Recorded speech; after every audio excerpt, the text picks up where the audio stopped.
Hi, ladies. I hope you're all well. I hope you've had a productive day. For those who are at work, may it not have been too stressful. We're going to be looking at logo design, brand names, and content creation today. As listed in the next slide, we can see the topics that we're covering as it's agenda day 2. So firstly, what do we need to look at when we're designing a logo? So when designing a logo, there are 2 routes you can take. You can either hire a professional or do it yourself. For my own logo, I hired a company to help me bring my brand to life, and this was with Logomotics. You give them a design brief and they give you designs to review and improve until you're happy with the final product. The pros of outsourcing to make a logo are that the turnover is faster, you get a professional design at the end in all the formats that you need, and it can also save you time. Now, let's also look at the process of making your own logo. So firstly, you will need to evaluate the brand. What this means is to understand what your brand embodies and what the business's goals are, and this is known as the discovery phase. A logo is only as good as its representation of a business, so it won't be effective unless you first know what kind of impression the brand is aiming for. What do you want your target audience to gather from your brand? So you need to consider why you're getting a logo designed and what problem you're trying to solve by doing so. If your brand was a person, let's say, what adjectives would you use to describe it? Is it clever? Is it fun? Is it optimistic? Is it outgoing? Look at all the connotations those words can bring to your business. What is your brand's voice? Is it formal? Is it joking? Is it slang? Is it eloquent? Is it, So you need to look at what you're trying to portray through your brand and through the logo that you're designing. Which beliefs and values are important to your brand? So are you promoting something that's vegan friendly, cruelty free? Is it handmade for those that are making jewelry? Look at the different things and key selling points that your brand has to offer. What is your unique value selling point? What does your company offer that your competitors do not offer? And lastly, how do you want your customers to describe your brand as if they were describing it to their friends and to their family? Next on the slide, we have to research the industry that we're going into. So what kind of logos do the competitors in the industry have? So this part of your design phase is called the industry discovery phase. It can mean the difference between a logo that is generic and that one that is too far out of what you're trying to achieve. So from other logos in your industry, you can observe what logo techniques work within the industry, for example, with the brand colours or particular shapes that are used, what logo techniques are overused to the extent that they lose personality and the original meaning behind why you had the logo, what logo techniques are ignored, and which might inspire ways to stand out if you did use the techniques. And lastly, what kind of customers dominate your industry, or the target audience that other companies already target out there, and what they prefer in design methods. Next, we have making a list of where the logo will be used. So just like the brand strategy, the physical or digital space the logo will occupy should also inform your design choices. So you need to research where the logo will be used, which is known as the application discovery phase. So where you need your logo might determine the colour, the shape, or even the detail you apply within it. For example, if it's going to be in the corner of a mobile app, you might want to go for a design that's a lot simpler and smaller scale, because if you're having something so tiny in the corner, you're not going to be able to see any type of intricate design. It's just going to look messy. If it's going on social media, the logo should sit comfortably in both circular and square shapes, as that's what we tend to see, particularly on Instagram. It's within a circle avatar. If you want to stand out in a video or digital platforms, then you can even have an eye-catching animated logo. So something that moves, something that will draw attention to it. You need to plan for all of these eventualities, as you want something that is both versatile and works wherever you decide to place it. I've also listed on here an example of the places that your logos can go. So we have things like website icons, adverts, company letterheads. So when you're sending out official documents or you're emailing vendors, it's really good to have a professional front and have your logo there.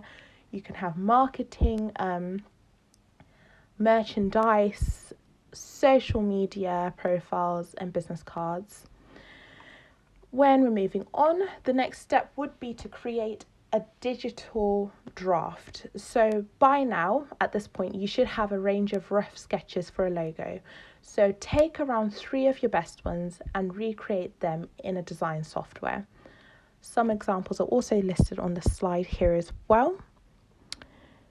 We have Canva, Hatchful, and Graphic Spring, so under the DIY section. This is where your logo really starts to take place. So the software doesn't even need to be complex like anything such as Photoshop. Unless you're comfortable using this application, then go right ahead. Many of the examples given in the slide allow you to use preset shapes and designs to create the desired logo. So they already have shapes and designs that you can use on their website to create the look that you're going for. So the final step now is to refine your logo design with feedback. Now remember, everyone's a critic. No matter how perfect you think your logo design is, chances are someone somewhere is going to suggest changes. So take these on board and set up market research, best done with an audience you are targeting. So ask them for their opinions and thoughts on what they think your brand represents based on the logo you've designed. Your logo is meant to set the tone for your company, so make sure you get it right. Once you have these changes, make the ones you feel your brand would benefit best from. It is very key that you take any type of constructive criticism on board, because these are the customers you're trying to gain for your brand. Moving on, we have choosing a brand name. This is one of my favorite parts. This was a very stressful and tedious time, but I got there in the end. So what do we need when we're picking a brand name? So with picking a brand name, you should start by brainstorming what words could fit into your business name. In my name ideas, I use words like kissable, pure, aqua, clarity, and glow. Now you can see that while these words can be related to various products, they can also bring imagery that will make your business stand out. So I wanted to create a name that related to the product and gave a feeling of natural cosmetics. So pick a name that reflects your brand and its purpose. The aim is to give customers a feel for the brand and its product without reading too much into it. They should know from the get-go what you're selling without having to explain it. They should get a sense of the product values if that's what matters most to you. And it also ties in with the logo design that these two are the most important features in engaging customers and establishing your brand. Some examples of places where you can find brand names if you're stuck on ideas are places like Fiverr, Shopify, and even Wix.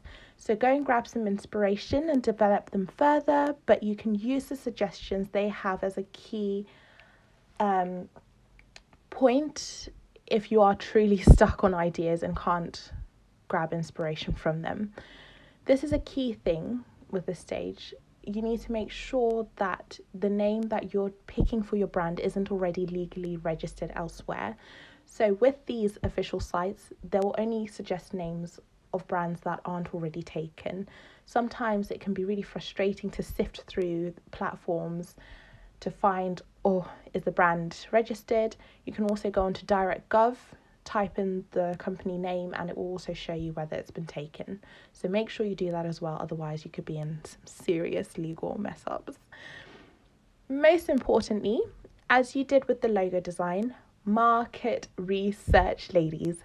Pick the top 3 names and ask people what they think. You need to make sure you're asking. whether it's your friends and family or anonymous, for a more unbiased and constructive point of criticism. So make sure you get the feedback and make the changes. Lastly, now we're going on to content creation. This is my favorite thing to do. I don't know if you ladies have had a look at my Instagram page. I have had quite a progression from when I've started to where I am now in terms of content creation, the adverts I have, how I post. I am trying to experiment and see what works best.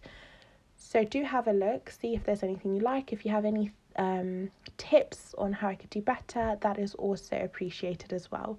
If we can help each other, it's the best thing we can do in this group, just to uplift and build. So without further ado, content creation. When we think of content, it's a vast subject area as it covers a range of things from blogging, articles, photos and videos, your social media platforms such as Twitter, Instagram, Facebook. So the key thing is to identify your objective. What is it that you need to make? What message are you trying to convey? How will this boost your brand and bring forward some informative pieces of information in a creative way? High quality. Is the content you're making up to the standard displayed by your competitors? If not, how can you improve this? As I said yesterday, the best form of flattery is to imitate. Look at the content that your competitors use and copy. It is as simple as that. Put your own spin on it if you must. At the end of the day, if it works and drives engagement to your sites and results in sales, you're winning. Products in use. Create content where customers can see day-to-day usage and examples. You're less likely to buy something that you can't relate with. So if you have to pay some models or ask some friends to do product videos, do so. It will really boost your sales and build your brand further. If people can see that this is something that's already widely used, they're more likely to trust the brand and buy your product. Reviews are also very important, so make sure you have a means for people to leave reviews on your page. Google reviews is one of the official ones that people use, so if you don't already, set that up and get it linked to your website. Maximize captions. So on every post you have on your social platforms, you can maximize your posts with your SEO parameters. So what this means is you need to use keywords that link to your products. So for example, with the spices sold by My Mekonis, use keywords like food, seasoning, spices, spicy, flavors. And the best thing with Instagram is that when you're doing all of your hashtags, they tend to suggest things that are trending. So you'll be at the top of those trending lists when you use those hashtags. Maximize. It doesn't matter if it looks like a long list of hashtags. The key thing that you need is that you need to be turning up in those search engines as much as possible to drive customers to your page. And lastly, short and sweet. Keep it simple. There's nothing more drab than a paragraph under a post or a video that never ends.